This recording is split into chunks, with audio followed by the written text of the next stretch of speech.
Hello students, आप सबका स्वागत है मेरे चैनल नो अबाउट पॉलिटिक्स में। आज ये ऑन डिमांड वीडियो है। मैंने लेसन 4 का पार्ट 2 बनाना था सिविक्स का, लेकिन डिमांड आई कि कुछ हिस्ट्री के इम्पोर्टेंट क्वेश्चंस ऐसे टाइप वो चाहिए, क्योंकि पुराने पेपर नहीं है, ये नया सिलेबस है। तो कुछ अंदाज़ा लगाया जा सकता है, उसी के आधार पर मैं ये वीडियो बना रही हूँ। आइए देखते हैं कौन से इम्पोर्टेंट क्वेश्चन हैं। तो चलिए शुरू करते हैं। पहला क्वेश्चन है, सरस्वती सिंधु सभ्यता की नगर योजना की प्रमुख विशेषताएं क्या थी। ये बहुत इम्पोर्टेंट क्वेश्चन है। दूसरा है, सरस्वती सिंधु सभ्यता के लोगों का सामाजिक, धार्मिक और आर्थिक जीवन कैसा था। सरस्वती सिंधु सभ्यता के पतन के कारणों के बारे में विस्तार से चर्चा करें। ये आपके सेट के एग्जाम में आ चुका है। और कुछ बच्चों को जो है कई बार पतन का मीनिंग नहीं पता रहता।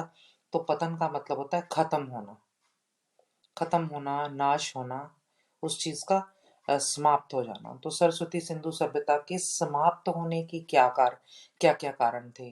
जैसे कोई कहता है बाढ़ से, कोई अकाल से, तो इस तरह ये आपका आंसर आएगा। चौथा क्वेश्चन है, मेसोपोटामिया सभ्यता के राजनीतिक, आर्थिक, धार्मिक और सामाजिक जीवन का वर्णन करें। मेसोपोटामिया से आपके सेट में कुछ ना कुछ, जितने भी सेट हुए हैं, कुछ ना कुछ इससे रिलेटेड क्वेश्चन आया है, तो ये मुझे इम्पोर्टेंट लगता है। आगे, माया सभ्यता के राजनीतिक, आर्थिक, धार्मिक और सामाजिक जीवन की विशेषताओं का वर्णन करें। ये भी क्वेश्चन आपको सेट में आया हुआ है। ऐसे टाइप नहीं तो शॉर्ट आंसर टाइप आया हुआ। तो ये तीन सभ्यताएं हैं जो मुझे लगता है इन तीनों में से आना चाहिए क्वेश्चन। छठा है, विश्व के 4 दर्शनों के नाम लिखो और वैदिक दर्शन की विशेषताएं का वर्णन करो। ये भी शायद सेट में आया है आपके। जैन धर्म की उत्पत्ति कैसे हुई, जैन दर्शन और बौद्ध दर्शन में क्या क्या समानताएं थी। ये ऐसे टाइप क्वेश्चंस हैं सारे, जैसा कि हेडिंग में था। आठवां है, गौतम बुद्ध के 4 आर्य सत्यों का वर्णन करें और उनके बताए गए अष्ट मार्ग का भी वर्णन करें। तो आइए देखते हैं अगला क्वेश्चन। यूरोप के कृषकों की दशा कैसी थी। ये क्वेश्चन है, मध्य काल में यूरोप के कृषकों की दशा कैसी थी। 10वां क्वेश्चन है, मध्यकाल में भारत के किसानों की दशा कैसी थी। ये दोनों बहुत इंपॉर्टेंट क्वेश्चन है।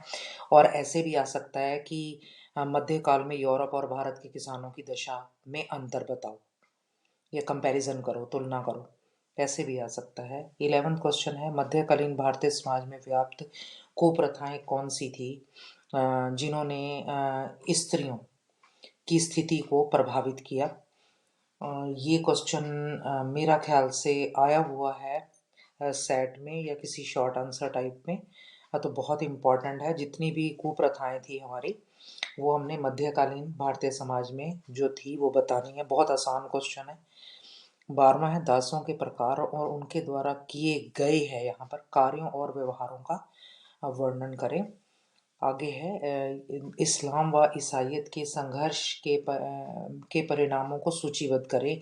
कि जो 8 क्रूसेड हुए थे इस्लाम और ईसाइयों के बीच में, मुस्लिम और ईसाइयों के बीच में, उनको जो है आपने उनके क्या रिजल्ट निकले थे वो बताने हैं।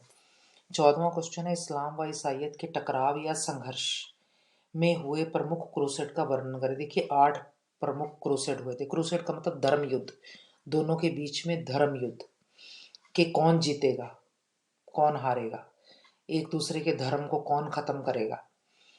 तो ये 8 हुए थे, जिनमें से पहले जो प्रमुख थे 4 और बाकी के जो छोटे थे वो 4 अलग से हैं। यहाँ पर सिर्फ प्रमुख वालों 4 पूछा गया है। आगे है, सोमनाथ मंदिर के विध्वंस पर नोट लिखो।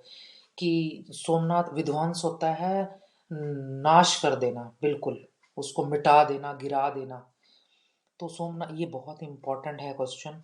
अगला है, अगर भारत पर विदेशी आक्रमण ना हुए होते तो वर्तमान वैश्विक परिप्रेक्ष्य में, यानी कि वर्तमान में विश्व में भारत कहाँ खड़ा होता, यानी कि उसकी विश्व में इस टाइम स्थिति कहाँ होती।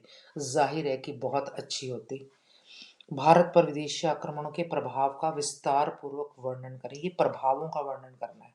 आपने विदेशी आक्रमण जो है मोटे तौर पर पढ़ लेने हैं, और उसके बाद जो है उसके बाद उनके क्या प्रभाव पड़े थे भारत के ऊपर, ये पूछा है इस क्वेश्चन में। तो चलिए देखते हैं अपना नेक्स्ट क्वेश्चन। साम्राज्यवाद व उपनिवेशवाद का अर्थ बताएं, वह साम्राज्यवाद के प्रसार में कौन कौन सी परिस्थितियां सहायक सिद्ध हुई। यानी कि इसमें साम्राज्यवाद और उपनिवेशवाद की डेफिनेशन देनी है आपको। किसी सेट में शायद इनका अंतर आया था दोनों का, कि साम्राज्यवाद और उपनिवेशवाद में क्या अंतर है, या इनकी डेफिनेशन आई थी। साम्राज्यवाद के प्रसार में यानी कि फैलने में कौन कौन सी परिस्थितियां सहायक सिद्ध हुई। अब इसी से मिलता जुलता क्वेश्चन देखिए आप, 21वां।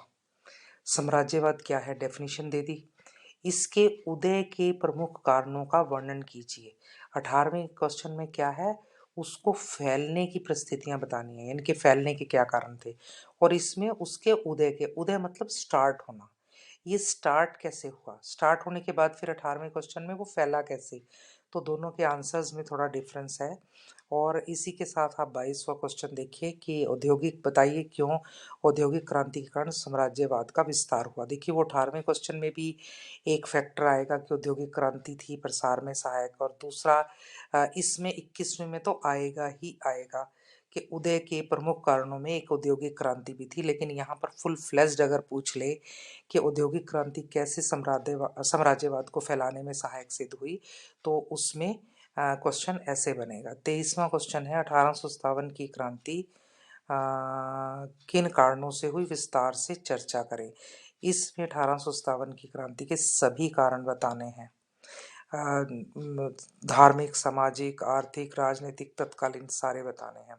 ऊपर 19वां क्वेश्चन रह गया डिस्कस करना। साम्राज्यवाद में यूरोप, एशिया, अफ्रीका के देशों पर सकारात्मक व विनाशकारी प्रभावों का उल्लेख कीजिए। यानी कि इन तीन कॉन्टिनेंट्स पे अच्छे और बुरे प्रभाव क्या पड़े थे साम्राज्यवाद के। 20वां क्वेश्चन था हमारा, भारतीय कृषि और किसानों पर उपनिवेशवादी व्यवस्था के क्या बुरे प्रभाव पड़े, या बुरे परिणाम क्या निकले उसके। हम आगे हैं जी 24वें क्वेश्चन पे, महात्मा गांधी के आंदोलनों का वर्णन करें। इसमें महात्मा गांधी के जो 3 प्रमुख आंदोलन थे, असहयोग, सविनय अवज्ञा और भारत छोड़ो, उनका वर्णन करना है। बिरसा मुंडा के नेतृत्व में वनवासी आंदोलन किन कारणों से हुआ। ये बिरसा मुंडा जो आदिवासी था, उसने जो आंदोलन चलाया था अंग्रेजों के खिलाफ, वो क्यों चलाया था। 26वां कामाघाटा मारू की एक घटना है, पंथ विशेष के हिस्ट्री के बारे में है, उसकी विस्तार से चर्चा। ये ऐसे टाइप क्वेश्चन है, पूरा लिखना है। 27वां कोका आंदोलन पे देखो कुछ ना कुछ जरूर पूछा जाएगा। कोका आंदोलन पर विस्तार पूर्वक चर्चा करें। ये ऐसे टाइप क्वेश्चन है, तो विस्तार से बताना है आपको। आज की वीडियो में इतना ही। मैं उम्मीद करती हूँ कि ये वीडियो आपके रिवीजन में यूज़फुल रहेगी। नेक्स्ट वीडियो में हम जल्दी ही मिलेंगे। तब तक के लिए आप इस चैनल को लाइक कीजिए, शेयर कीजिए, सब्सक्राइब कीजिए। Thank you very much for listening and thank you very much for watching.